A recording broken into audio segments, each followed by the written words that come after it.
28 Juli tahun 2025.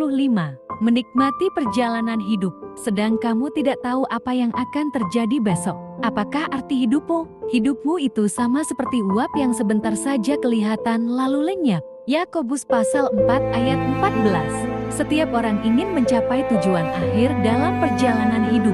Bagaimanapun juga, sangatlah penting untuk menanyakan, bagaimana kita dapat mencapai tujuan tersebut? Bagaimana kita harus hidup dengan cara itu?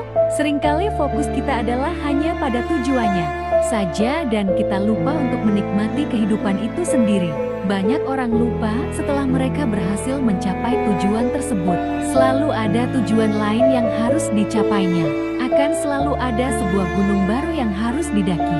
Jika kita hanya hidup digerakkan oleh tujuan-tujuan, pada akhirnya kita akan menemukan diri kita ini kehilangan banyak waktu dalam hidup. Sebagian orang hanya fokus pada karirnya, maka mereka kerja siang dan malam. Mereka tidak mempunyai waktu bersama dengan keluarganya. Banyak orang yang tidak dapat menikmati sehari demi sehari, karena waktu mereka banyak tersita untuk kesibukan.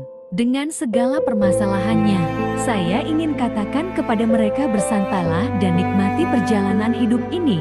Kita harus belajar akan hal ini juga. Kita selalu mempunyai kehidupan yang sibuk. Ketika saya harus pergi untuk sebuah perjalanan misi, sebagai contoh, saya berangkat ke bandara dengan begitu terlambat sehingga saya tiba dengan waktu yang sangat mepet untuk melakukan check-in.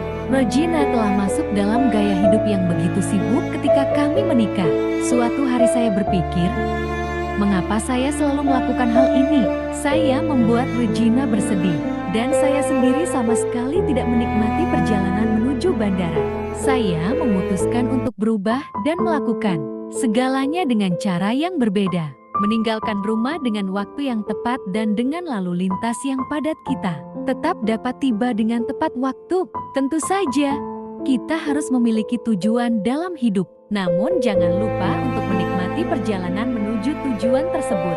Pastikan bahwa kita mempunyai pandangan yang jelas untuk hal yang utama.